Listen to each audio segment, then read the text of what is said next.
She sent me flowers and thought that was enough. I stared at the bouquet of white lilies on the nightstand, my newborn daughter sleeping peacefully beside me. The hospital room still smelled like antiseptic and sweat and something sterile, like a place where new lives begin but old ones unravel quietly.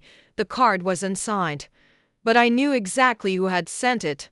The handwriting was careful, elegant, the kind of handwriting that smiled while twisting the knife. Welcome to motherhood. She's beautiful. No name, no flowers from my husband. Just this ghostly token from the woman I hadn't even wanted to believe was real. My body was still broken. My stitches burned every time I moved. My mind, fogged from the weight of labor and betrayal, tried to make sense of the moment, of the silence in my phone, of the missed calls that never came, of the husband who had to take a work call the night before I gave birth. He wasn't at the hospital. He wasn't anywhere, but his mistress was.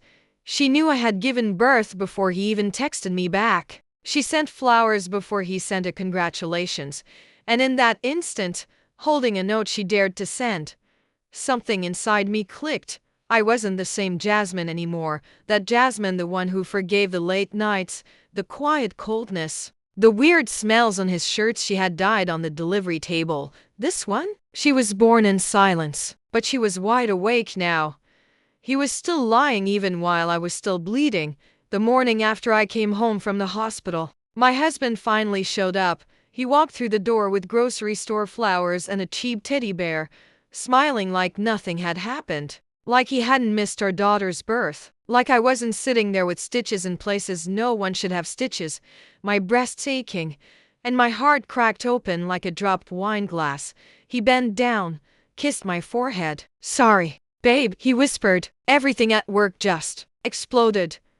I didn't respond. I just stared at the flowers. Pink carnations.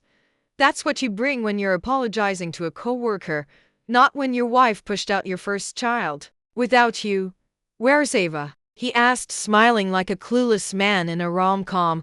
I handed him the baby. She didn't cry. She just stared at him, blinking slowly like even she could tell this man was a stranger. While he cradled her, I watched him. He wasn't nervous. He wasn't ashamed. His shirt was ironed. His shoes were clean. No signs of a man who had been through chaos. And then I noticed it faint, but sharp. The same perfume I smelled on the bouquet. It wasn't mine. I sat there, feeling my insides shift, not from the stitches or the birth, but from something darker, something hotter, something that whispered, watch him. Don't scream. Don't cry. Just watch. That night, after he fell asleep on the couch from exhaustion, I opened his phone.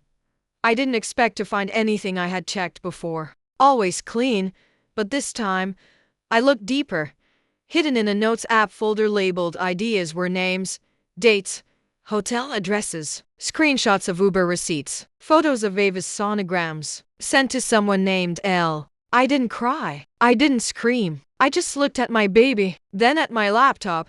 He thought I was too broken to notice. But I wasn't broken. I was focused. And I was going to destroy them, both of them, without raising my voice once.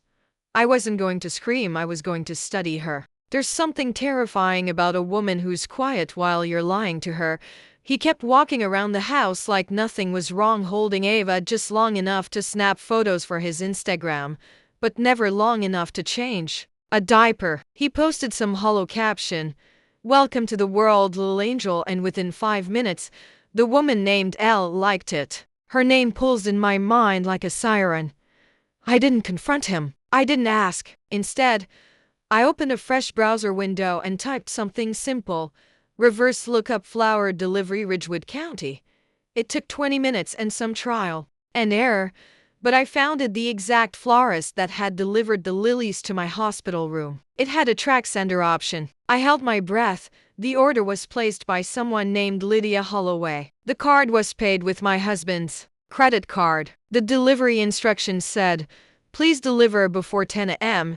She'll still be in the maternity ward." So she knew where I was. She knew when I gave birth. She knew everything.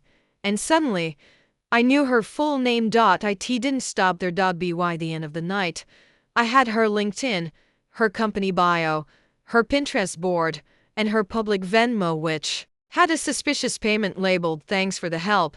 Every detail added another brick to the fire inside me. She wasn't some young intern. She was 36, twice divorced, and worked as a PR consultant specializing in image rehabilitation. How poetic. She had built her entire career helping powerful men clean up messes. Now she was the mess. I printed everything, created folders, color-coded tabs. I wasn't just a tired mom anymore, I was a mother with a case. And I had nothing but time. I let her believe she was safe while I dug her grave. The best thing about people like Lydia Holloway is that they love to be seen. I didn't need to stalk her. She handed me everything on a silver platter.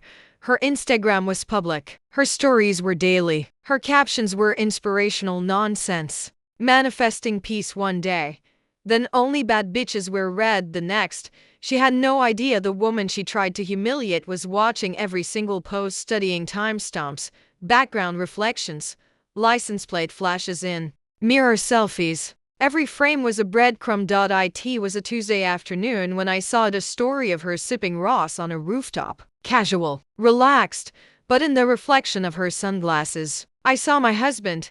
He was sitting directly across from her. Same shirt, same smug smirk. She didn't even tag him, as if that made it disappear.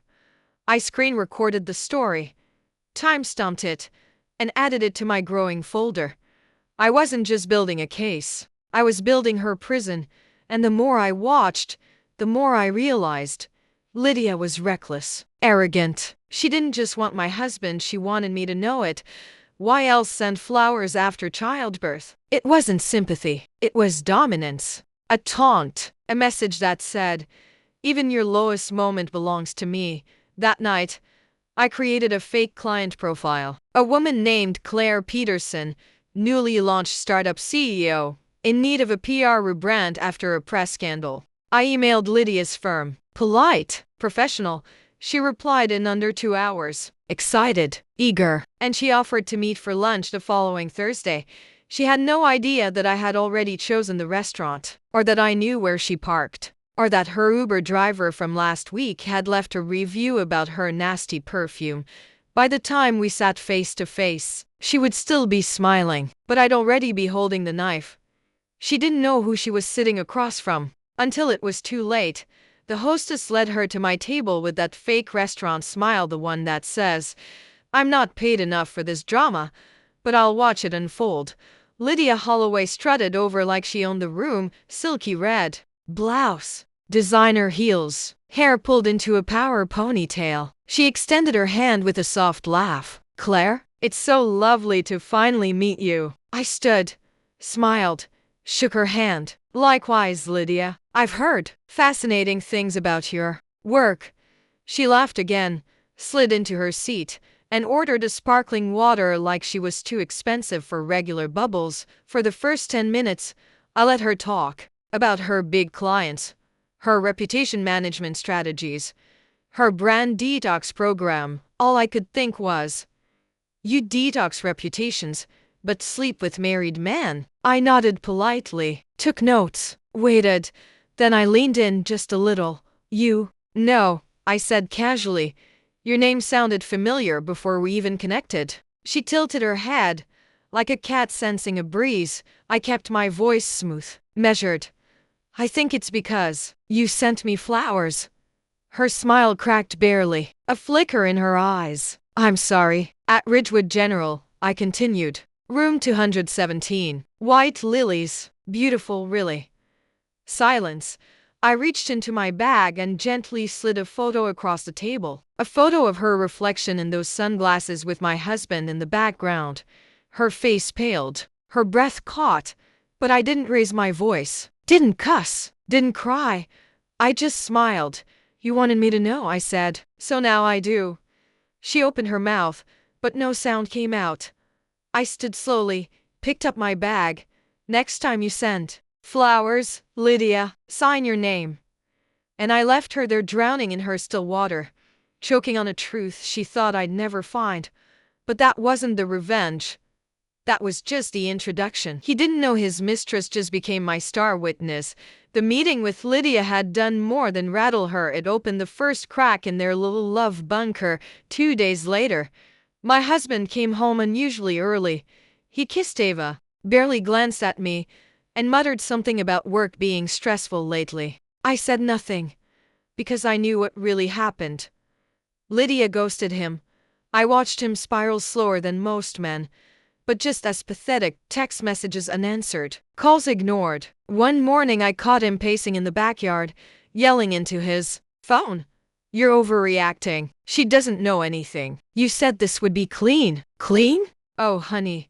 I was already scrubbing every detail, not to erase, but to expose. I had collected screenshots of every payment he sent to her, emails forwarding confidential client information to Lydia, business trips marked as personal on expense reports, photos of them in company-leased hotels, suites, and the best part, Lydia had emailed me, not as Lydia, but as an anonymous tipster probably trying to control the damage.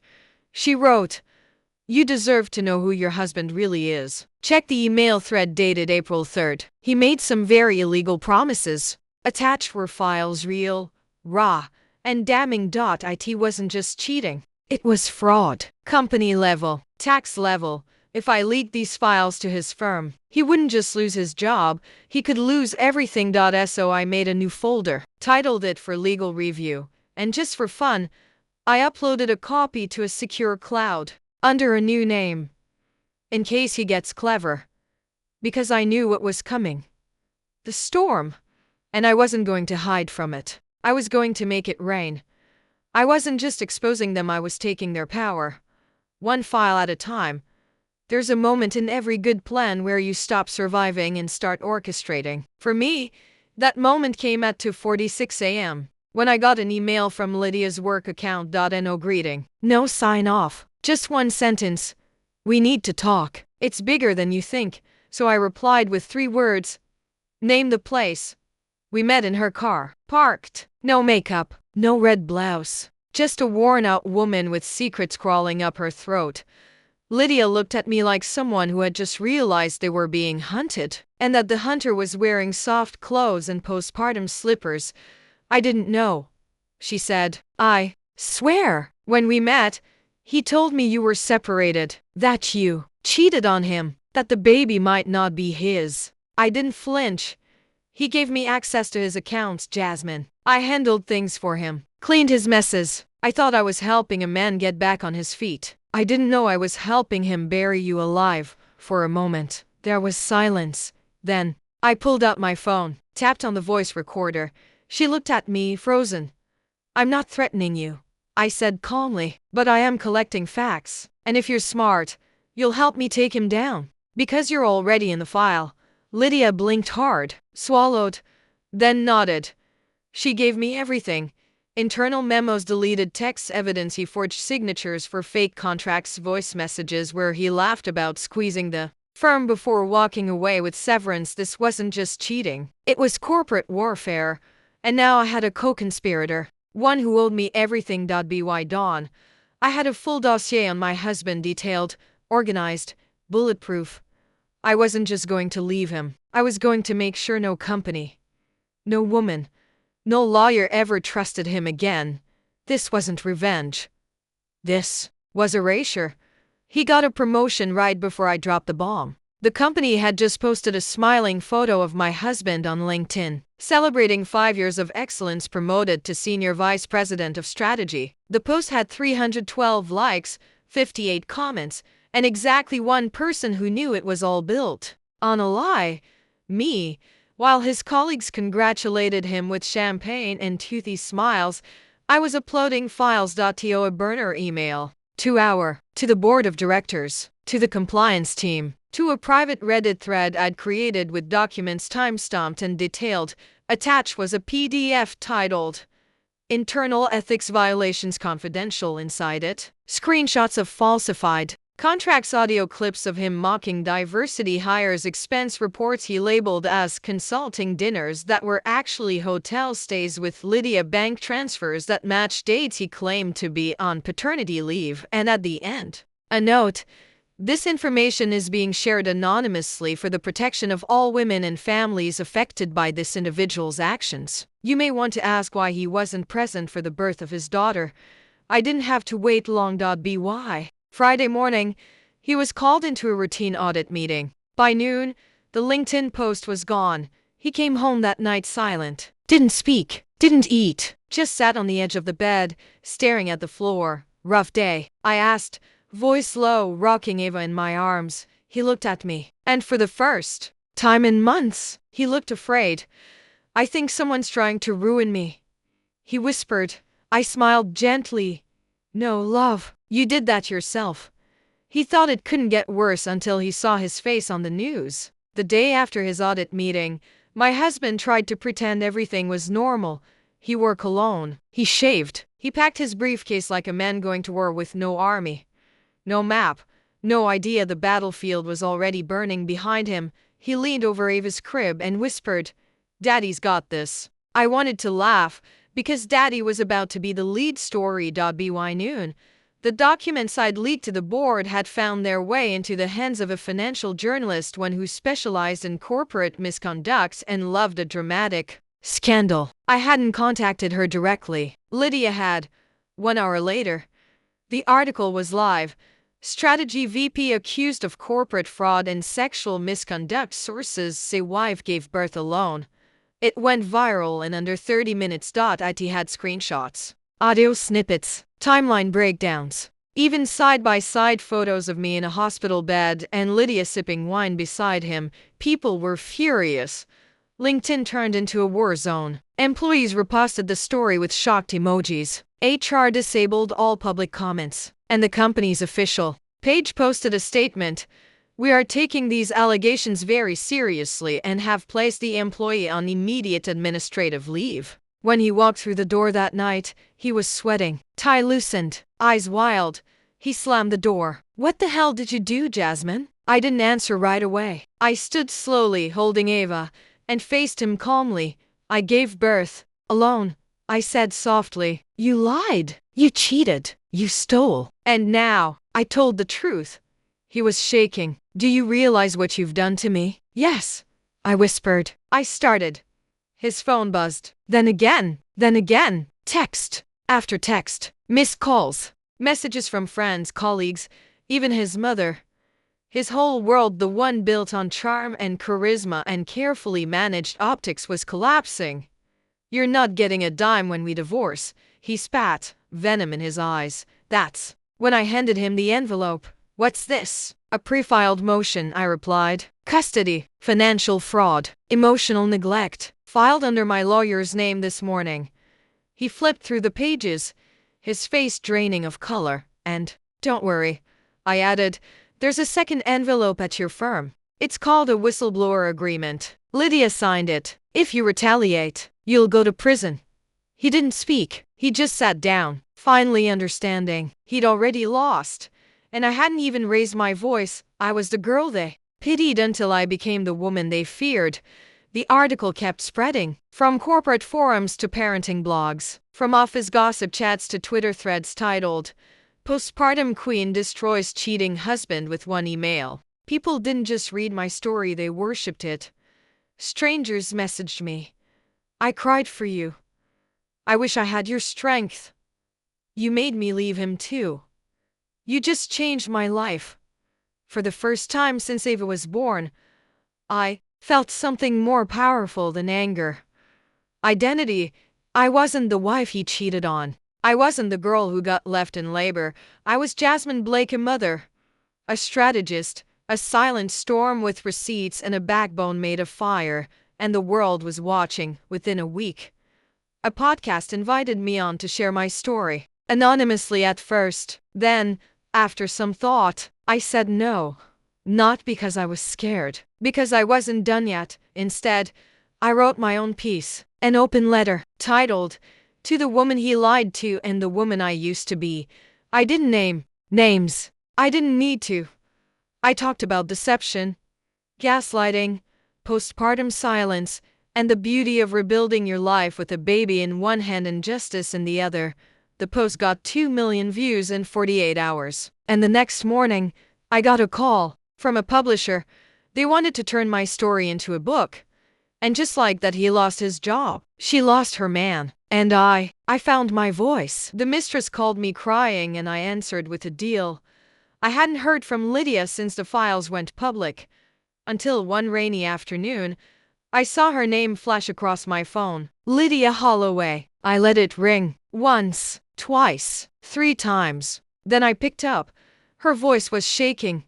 They're coming after me, she whispered. I've been dropped from 2 clients. They're saying I'm part of the scandal. Jasmine, please, I didn't know it would hit me too. There it was. The plea. The same woman who once sat across from my husband in red silk was now unraveling on the other end of the line.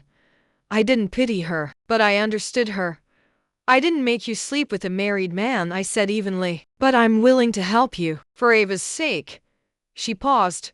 What do you mean? I continued.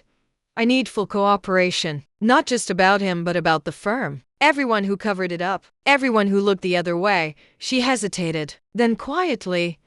Okay.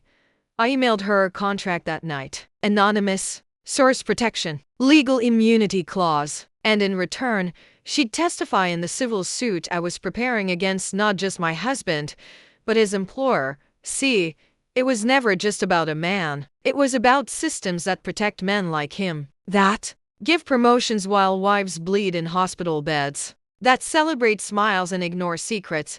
With Lydia's testimony, we had it all. Internal emails showing HR covered prior complaints, non-disclosure payments buried in company budgets, a recorded call where a senior partner joked, as long as she doesn't find out, it's not our problem. Now, it was their problem, because I wasn't some broken wife anymore. I was a public force with legal teeth and viral reach. And together with Lydia, we were a scandal they couldn't bury. He walked into court with a lawyer. I walked in with the truth. The courtroom smelled like fear and old wood. He wore a tailored suit, polished shoes, a face rehearsed to show just the right amount of confusion and pain, like a man too tired to fight the lies, but too proud to admit the truth. His lawyer stood tall, expensive, and arrogant. The kind of man who shakes hands like he's closing a stock deal. And me, I walked in holding a folder, a backbone, and a reason. Behind me sat Lydia, not in heels this time, in flats, with her hair pulled back and a steely look on her face. The look of someone who stopped pretending. The judge called the room to order. My name was Reed. My accusations echoed across the room like a thunderclap. Corporate fraud, infidelity, under contract marriage, emotional negligence, financial deception, abuse of company resources, defamation of character. His lawyer scoffed. None of this is criminal, he argued. Just a bitter wife seeking attention. I didn't blink.